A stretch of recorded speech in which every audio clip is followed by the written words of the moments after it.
Good evening friends.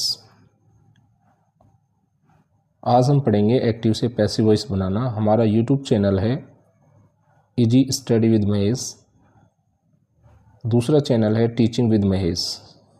Active passive का ये part first है और आज हम इसमें जानेंगे बेसिक नॉलेज। एक्टिव वॉइस होता क्या है?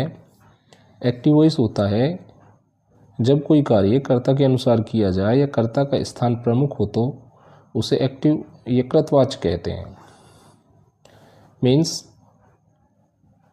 एक्टिव में कार्यकर्ता सक्रिय रहता है। मीनिंग देखें, active voice emphasize the subject performing an action. इसका जो पैटर्न होता है, सबसे पहले सब्जेक्ट, फिर वर्ब, फिर ऑब्जेक्ट।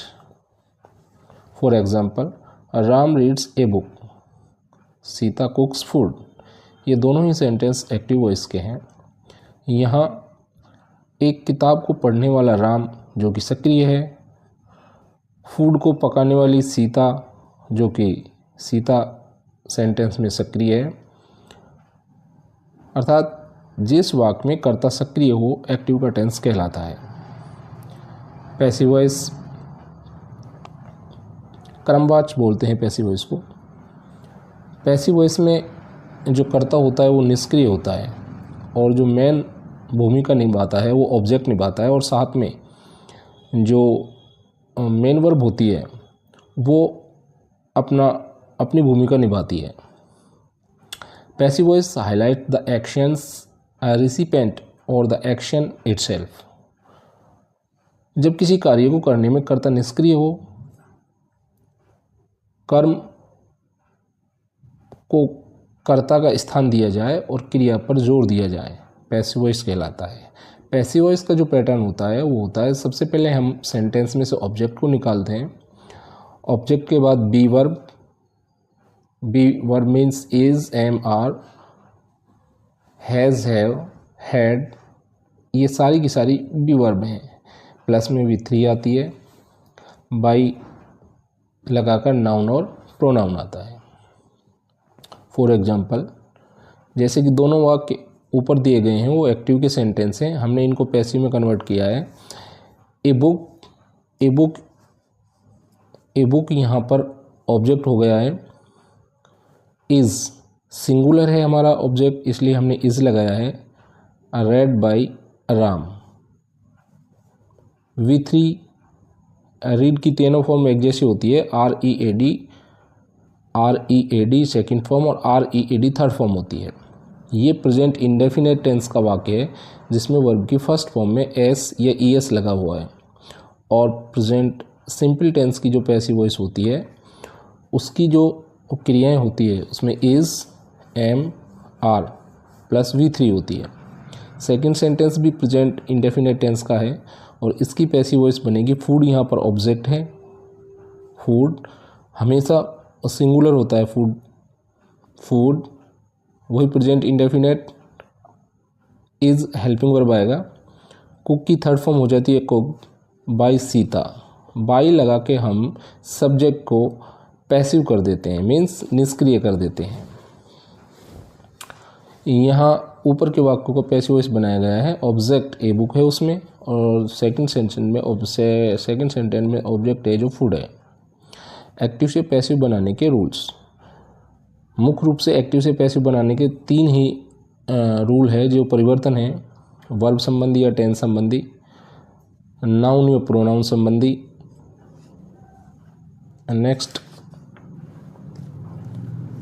और मेन वर्ब की थर्ड फॉर्म अंत में बाई लगाकर नाउन और प्रोनाउन को निष्क्रिय कर देते हैं, अर्थात पैसिव कर देते हैं उनको। ये वर्ब संबंधी परिवर्तन बोल सकते हैं हम इसको, टेंस संबंधी परिवर्तन बोल सकते हैं हम इसको। इधर एक्टिव की क्रियाएं हैं, इधर पैसिव की क्रियाएं हैं। ये तीनों 1, 2, तीनों ग्रामर प्रेजेंट टेंस के हैं। ये सिंपल है प्रेजेंट टेंस का, ये नेगेटिव सेंटेंस है और ये इंट्रोगेटिव सेंटेंस है। वर्ब की फर्स्ट फॉर्म प्लस SES यदि एक्टिव के सेंटेंस में आती है तो उसका पैसिव वॉइस की वर्ब होगी is, am, are plus V3। यदि आपका कर्ता सिंगुलर है तो इज़, यदि आई है तो आई के साथ एम, और प्लूरल है तो आर। ऐसे यदि आपका प्रेजेंट इंडेफिनेट का सेंटेंस नेगेटिव है, do does plus not plus verb की फर्स्ट फॉर्म, तो इधर is am are not plus V3। Do does interrogative, do does plus subject plus verb की फर्स्ट फॉर्म, इंट्रोगेटिव मार्क्स। इधर भी सहायक क्रिया से ही पैसिव का वाक्य स्टार्ट होता है। इज सिंगुलर सब्जेक्ट है, यानी कि आपका जो ऑब्जेक्ट है वो सिंगुलर है तो इज, आई है तो आई के साथ एम, प्लूरल है तो are, plus object plus V3, और बाई लगाकर कर्ता को निष्क्रिय कर देते हैं और इंट्रोगेटिव मार्क्स आएगा। प्रेजेंट कंटिन्यूअस में हम चलते हैं। Is am are plus verb की चौथी फॉर्म या वर्ब की फर्स्ट फॉर्म प्लस ING। इधर पैसिव वॉइस में प्रेजेंट कंटिन्यूअस की जो वर्ब होगी वो होगी इज। सब्जेक्ट यदि आपका ऑब्जेक्ट यदि चेंज होकर सिंगुलर आता है तो इज, आई आता है तो एम, और प्लूरल आता है तो आर। प्रेजेंट कंटिन्यूअस में हम अपनी तरफ से पैसिव वॉइस बनाते समय एक वर्ड जोड़ते हैं बीइंग, BEING, प्लस में V3। Present perfect has have plus V3 helping verb हुई। इधर हम पैसिव में देखते हैं has have plus been plus verb की थर्ड फॉर्म। ध्यान रखने वाली बात यह है कि इसमें ऑलरेडी वर्ब की थर्ड फॉर्म आती है और हमको थर्ड की थर्ड नहीं करनी है। जो फॉर्म एक्टिव में आएगी वर्ब की वही मेन वर्ब की फॉर्म हमको पैसिव में यूज़ करनी है। नेक्स्ट है 6 नंबर पर पास्ट इंडेफिनेट, जिसका अफर्मेटिव सेंटेंस और ये नेगेटिव सेंटेंस। अफर्मेटिव सेंटेंस को हम चेंज करेंगे वाज, यदि आपका ऑब्जेक्ट चेंज करके सिंगुलर आया तो वाज, प्लूरल आया तो वर प्लस वर्ब की थर्ड फॉर्म। नकारात्मक पास्ट इंडेफिनेट का did plus not plus verb की फर्स्ट फॉर्म, इधर was were plus not plus V3। Past continuous was were plus verb की चौथी फॉर्म या वर्ब की फर्स्ट फॉर्म प्लस ING। इधर वाज वर प्लस बीइंग, क्योंकि continuous में बीइंग वर्ड जोड़ा जाता है, चाहे प्रेजेंट कंटिन्यूअस हो चाहे पास्ट कंटिन्यूअस हो, प्लस V3। पास्ट परफेक्ट की एक ही हेल्पिंग वर्ब है हैड प्लस V3, चाहे आपका सब्जेक्ट सिंगुलर है चाहे आपका प्लूरल है। इधर इसकी पैसिव वॉइस बनेगी had plus been plus V3। इसमें भी आपको ऑलरेडी वर्ब की थर्ड फॉर्म मिलेगी जो आपको वापस वही फॉर्म यूज़ करनी है। फ्यूचर सिंपल में हम चलते हैं 10 नंबर पर। सेल विल प्लस वर्ब की फर्स्ट फॉर्म, इधर सेल विल प्लस बी, एक वर्ड जोड़ा जाता है बी, इसको मॉडल भी माने या सहायक क्रिया माने, इनके साथ बी जुड़ता है और साथ में वर्ब की थर्ड फॉर्म आती है। ये सारी मॉडल्स हैं। सेल हैव, विल हैव यानी कि फ्यूचर परफेक्ट और V3, shall have, will have plus been और वर्ब की थर्ड फॉर्म। ये परफेक्ट है, ये परफेक्ट है और ये परफेक्ट है। तीनों टेंस परफेक्ट हैं और परफेक्ट में हम अपनी तरफ से बीन वर्ड यूज़ करते हैं। बीन वर्ड यूज़ करेंगे तो बीन आते ही हमको माइंड में ये चीज़ होनी चाहिए कि ऑलरेडी हमारे पास थर्ड फॉर्म है और हमको थर्ड की थर्ड नहीं करनी है। ये सारी मॉडल्स हैं can, could, may, might, should, would, must plus verb की फर्स्ट फॉर्म यदि इनके साथ आती है तो वापस मॉडल को रिपीट करेंगे और इनके साथ बी लगाएंगे प्लस वर्ब की थर्ड फॉर्म।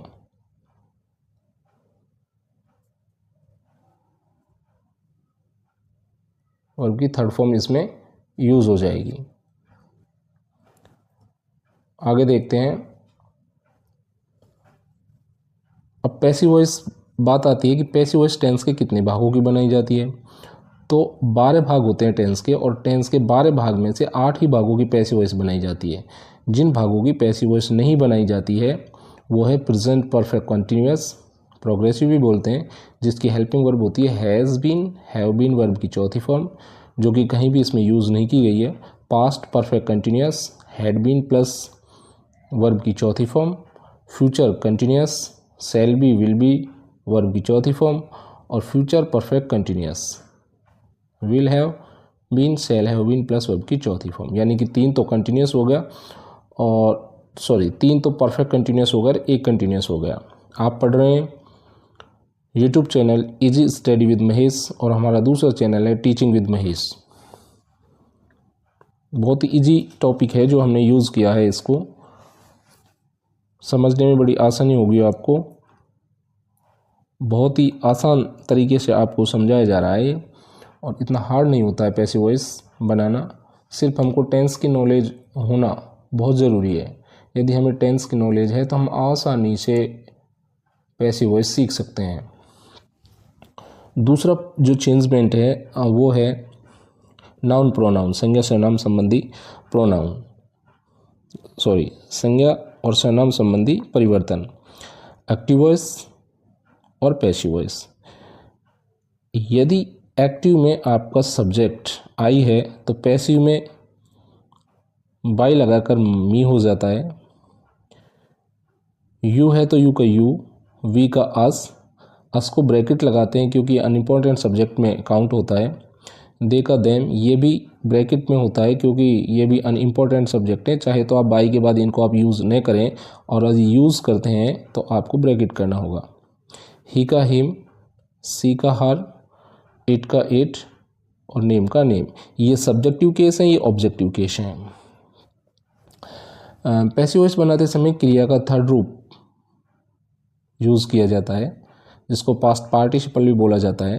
कंटिन्यूअस टेंस होने पर पैसिव वॉइस में बीइंग लगाते हैं। ये आपको बहुत जानने की चीज़ें हैं, और ये आपको बिल्कुल माइंड में फीड कर लेनी है कि कंटिन्यूअस टेंस आते ही, आईएनजी वाली फॉर्म आते ही हमारे माइंड में एक वर्ड ऑटोमेटिक आना चाहिए कि इसमें बीइंग जोड़ा जाएगा पैसिव बनाते समय। ऐसी परफेक्ट टेंस है जिसमें has, have, had, will have, shall have होने पर बीइंग जोड़ते हैं। मॉडल्स होने पर पैसिव वॉइस में बी जोड़ा जाता है, और इन के सब के साथ यानी कि पैसिव में वर्ब की थर्ड फॉर्म का यूज़ किया जाता है।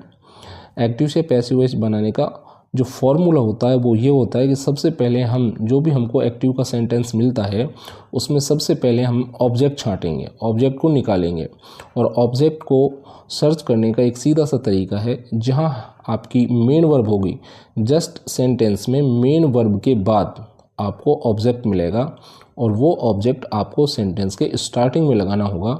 अब ऑब्जेक्ट के अकॉर्डिंग ही आपकी हेल्पिंग वर्ब आएगी। ये स्टार्टिंग में ऑब्जेक्ट, उसके बाद helping verb, V3, by, noun और प्रोनाउन और फुल स्टॉप। N4 नाउन होता है, P4 प्रोनाउन होता है, AV का मतलब होता है एक्टिव वॉइस, और PV का मतलब होता है पैसिव वॉइस। तो फ्रेंड्स, ये था आज छोटा सा टॉपिक था, अभी पूरा नहीं हुआ है, अभी पार्ट फर्स्ट पढ़ा है हमने। एक तरह से एक बेसिक नॉलेज ली है। आप इसको बार बार देखिए, आपके बिल्कुल आसानी से समझ आएगा, ऐसी कोई कठिन चीज़ नहीं है। अब हम कल फिर दूसरा इसका पार्ट डालेंगे, तब तक के लिए गुड बाय।